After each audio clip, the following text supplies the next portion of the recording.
मैं हूँ शेख मेहरावाली। मैं एक फार्मासिस्ट यानी एक ड्रग स्पेशलिस्ट हूँ। मेरा इंटरेस्ट है मेडिसिन, ड्रग, हेल्थ और फार्मास्यूटिकल बिजनेस को लेकर।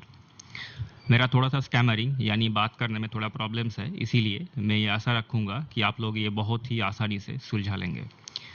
हमने एक फेसबुक ग्रुप ओपन किया है जिसका नाम है मेडमित्रा फोरम। वहाँ पर हम प्रिस्क्रिप्शन और मेडिसिन को रिलेटेड कोई भी क्वेरीज का आंसर करते हैं। प्रिस्क्रिप्शन देख के कौन सा मेडिसिन कब लेना चाहिए या प्रिस्क्रिप्शन के बाहर कोई भी मेडिसिन वो किसकी मेडिसिन है, कब लेना चाहिए, ऐसे क्वेरीज अगर आप लोगों के मन में रहता है तो आप उस ग्रुप में जाके उस पर्टिकुलर मेडिसिन और प्रिस्क्रिप्शन का जो पिक्चर है वो आप अपलोड कीजिए और आपका जो क्वेरीज है उधर आप लिख दीजिए। हम जितनी जल्दी हो सके उसका रिप्लाई देने की कोशिश करेंगे। और हमारे काम को अगर आप लोग सपोर्ट करते हो तो आप हमारे चैनल को सब्सक्राइब करके हमारे साथ जुड़े रहिएगा, ये हम आशा रखते हैं। हमारे आज का जो टॉपिक है वो है कि हम कैसे एक मेडिसिन की दुकान यानी एक रिटेल फार्मेसी ओपन कर सकते हैं। पहले समझते हैं कि रिटेल फार्मेसी जब होता है तो हमको ज़रूरत होता है ड्रग लाइसेंस की। ड्रग लाइसेंस सबसे आखिरी में हमको मिलता है, लेकिन ड्रग लाइसेंस ही एकमात्र परमिशन पेपर है जिसके कारण ही आप ड्रग यानी मेडिसिन को खरीदना और बेचना या कर सकते हो। और ड्रग लाइसेंस हर डिस्ट्रिक्ट की अलग अलग जो ड्रग कंट्रोल बोर्ड और ड्रग कंट्रोल अथॉरिटी होता है उधर से वो ड्रग लाइसेंस को दिया जाता है। ड्रग लाइसेंस पाने का जो प्रोसीजर है वो हर एक डिस्ट्रिक्ट में अलग अलग होता है। मतलब कई डिस्ट्रिक्ट में वो ऑनलाइन में होता है, कई पर वो ऑफलाइन में भी होता है। तो अप्लाई करने से पहले आप ये ज़रूर चेक कर लेना कि आप लोगों का जो प्रोसेस है ड्रग लाइसेंस को अप्लाई करने का, उसका तरीका कैसे होता है, मतलब ऑनलाइन में होता है या ऑफलाइन में होता है। तो चलिए हम अब बात करते हैं कि हम ड्रग लाइसेंस को कैसे पा सकते हैं। जब ड्रग लाइसेंस की बात आती है तो पहला जो रिक्वायरमेंट होता है वो है फार्मासिस्ट की। अगर दुकान का जो मालिक यानी जो बिजनेस ओनर है वो अगर खुद एक फार्मासिस्ट है, मतलब उनको अगर डिप्लोमा इन फार्मेसी या बैचलर इन फार्मेसी ऐसा कोई डिग्री है, तो ऐसे में उनको दूसरा कोई फार्मासिस्ट को हायर करने की ज़रूरत नहीं। उनका जो रजिस्ट्रेशन सर्टिफिकेट और रिन्यूअल रिसिप्ट है, ऐसे में उनका काम हो जाएगा। लेकिन अगर वो खुद कोई फार्मासिस्ट नहीं है तो ऐसे में उनको एक फार्मासिस्ट को हायर करना पड़ता है। और जो भी फार्मासिस्ट को आप हायर करेंगे उनका रजिस्ट्रेशन सर्टिफिकेट और रिन्यूअल रिसिप्ट ये दोनों ज़रूरत होगा जब ऑनलाइन या ऑफलाइन में अप्लाई होगा ड्रग लाइसेंस के लिए। नेक्स्ट जो पॉइंट है वो है लैंड रिकॉर्ड्स, जिसको पर्चा भी बोलते हैं। मतलब जिस पर्टिकुलर लैंड के ऊपर वो मेडिसिन की दुकान यानी फार्मेसी ओपन हो रहा है तो उस लैंड का फुल डिटेल्स। और ये जो लैंड रिकॉर्ड्स होता है वो कई जगह ऑनलाइन में भी मिलता है, कहीं पर वो ऑफलाइन में भी मिलता है। वो हर एक स्टेट का अलग अलग मतलब वैरी करता है कि वहाँ पर आप कैसे एक लैंड रिकॉर्ड्स को पा सकते हो।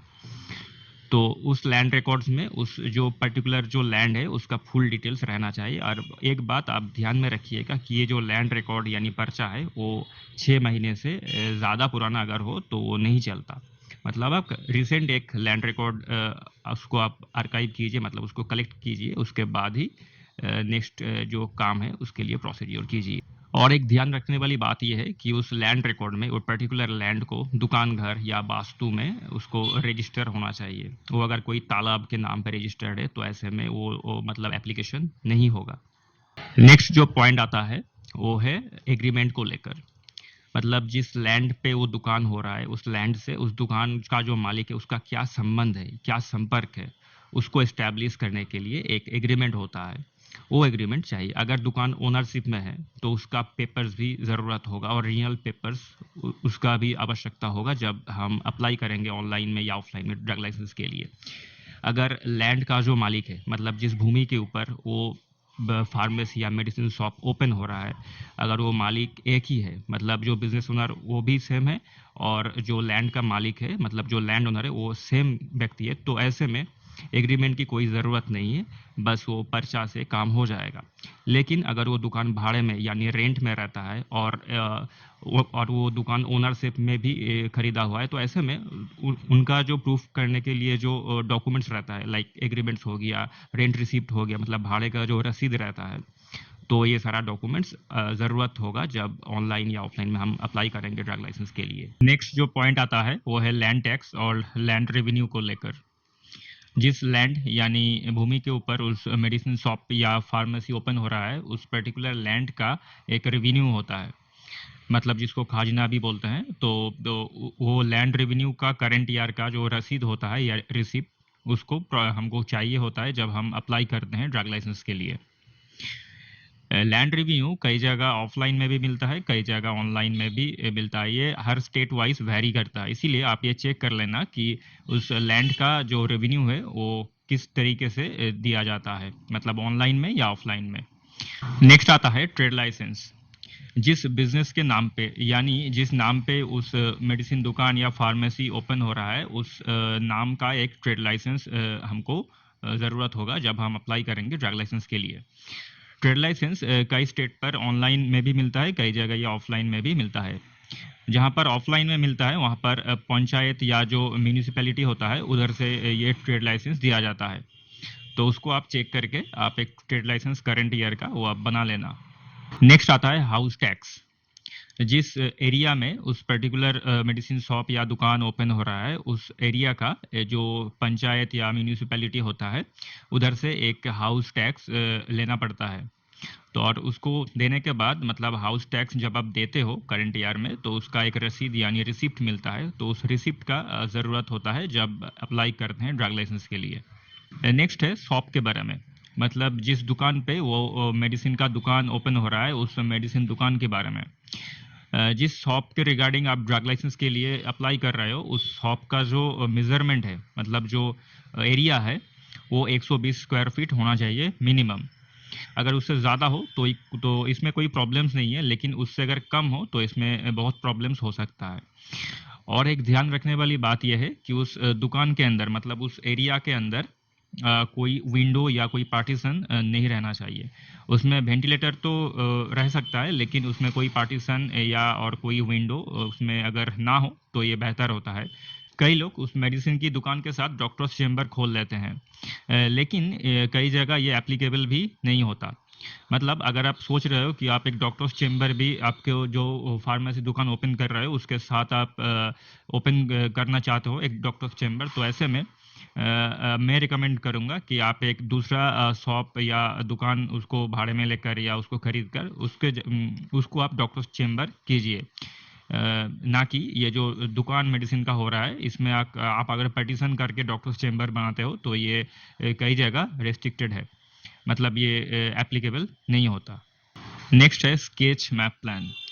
आमीन सर्वेयर या लाइसेंस सिविल इंजीनियर से ये जो स्केच मैप प्लान है इसको बनाना पड़ता है। एक A4 साइज पेज में उस दुकान का पूरा जो ब्लूप्रिंट होता है, मतलब उसका जो नक्शा होता है उसको उसमें देना पड़ता है। उसके साथ उस दुकान का जो मालिक, मतलब मेडिसिन की दुकान का जो मालिक है, उनका फुल डिटेल्स एज इसके साथ साथ उस दुकान का जो लैंड का फुल डिटेल्स उसमें रहना चाहिए। स्केच मैप प्लान बेसिकली एक A4 साइज पेज में किया जाता है, लेकिन फिर भी आप एक बार ड्रग कंट्रोल जो अथॉरिटी या ड्रग कंट्रोल बोर्ड है उधर जाके आप एक बार चेक कर लेना कि वो लोग मतलब कैसे इसको एक्सेप्ट करते हैं। तो उसके रिगार्डिंग ही आप बात करोगे कोई सिविल इंजीनियर से, जिससे के मदद से आप वो जो स्केच मैप प्लान है उसका बना सको। नेक्स्ट पॉइंट आता है एक कमर्शियल इलेक्ट्रिक मीटर। जिस नाम पे वो मेडिसिन की दुकान हो रहा है, मतलब जो बिजनेस नाम आपने तय किया मेडिसिन की दुकान के लिए, उस पर्टिकुलर नाम से आप एक इलेक्ट्रिक मीटर का अप्लाई करोगे जो कि कमर्शियल होता है। और अप्लाई करने के बाद एक कोटेशन पेपर आपको मिलता है। उस पेपर की ज़रूरत होता है जब हम अप्लाई करते हैं ड्रग लाइसेंस के लिए। उस कोटेशन पेपर को आप संभाल के रखिएगा हमेशा, क्योंकि वो 5 साल बाद जब रिन्यूअल होता है ड्रग लाइसेंस तब भी उसका ज़रूरत होता है। नेक्स्ट जो पॉइंट आता है वो है रेफ्रिजरेटर यानी फ्रिज। आपको एक फ्रिज यानी रेफ्रिजरेटर खरीदना होगा उस बिजनेस के नाम पे, मतलब उस मेडिसिन शॉप का जो नाम होगा उसके नाम पे। जब आप उस फ्रिज को खरीदोगे तो उसका जो बिल होता है, तो उसमें उस बिल में उस बिजनेस का नाम, उसके साथ उसका फुल डिटेल्स, मतलब लैंड का भी डिटेल्स अगर हो तो ये बहुत अच्छा रहता है। उसके साथ दुकान का जो मालिक है उनका भी नाम, उनका कॉन्टैक्ट डिटेल्स, उनका फ़ोन नंबर, ये सब कुछ रहना चाहिए उस बिल में। और ये ओरिजिनल बिल हमको ज़रूरत होता है जब हम अप्लाई करते हैं ड्रग लाइसेंस के लिए। नेक्स्ट जो पॉइंट आता है वो है फर्नीचर्स को लेकर। एक मेडिसिन की दुकान को खोलने के लिए बेसिक जो रिक्वायरमेंट होती है, मतलब फुल अगर फर्नीचर्स हो तो उसमें कोई प्रॉब्लम नहीं, लेकिन मिनिमम जो रिक्वायरमेंट होता है, इलेक्ट्रिसिटी हो गया या जो फर्नीचर्स वगैरह, ये रैक्स हो गया, ये सब कुछ आपको लगाना पड़ता है जब आप अप्लाई करते हो ड्रग लाइसेंस के लिए। क्योंकि जब आप अप्लाई करते हो ड्रग लाइसेंस के लिए, उसके 1 महीने या 2 महीने के अंदर अंदर आपके दुकान में इंस्पेक्शन होता है। उसमें ड्रग इंस्पेक्टर्स आके उस फार्म को इंस्पेक्ट करते हैं। तो ऐसे में उनको लगना चाहिए कि ये जेन्युइनली एक मेडिसिन का दुकान हो रहा है। एक मेडिसिन की दुकान का जो बेसिक फर्नीचर्स होता है, बस उतना ही अगर आप लगाते हो तो ऐसे में भी काम हो जाता है। नेक्स्ट जो पॉइंट आता है वो है एजुकेशनल क्वालिफिकेशन का प्रूफ। दुकान का जो मालिक यानी जो बिजनेस ओनर है, उनका एजुकेशनल क्वालिफिकेशन का प्रूफ, जैसे कि मार्कशीट हो गया, सर्टिफिकेट्स हो गया, ये सारा डॉक्यूमेंट्स ज़रूरत होगा जब हम अप्लाई करते हैं ड्रग लाइसेंस के लिए। इसके साथ साथ जो फार्मासिस्ट हैं उनका भी एजुकेशनल क्वालिफिकेशन का प्रूफ लगता है जब हम अप्लाई करते हैं ड्रग लाइसेंस के लिए। नेक्स्ट जो पॉइंट आता है वो है केवाईसी डॉक्यूमेंट्स।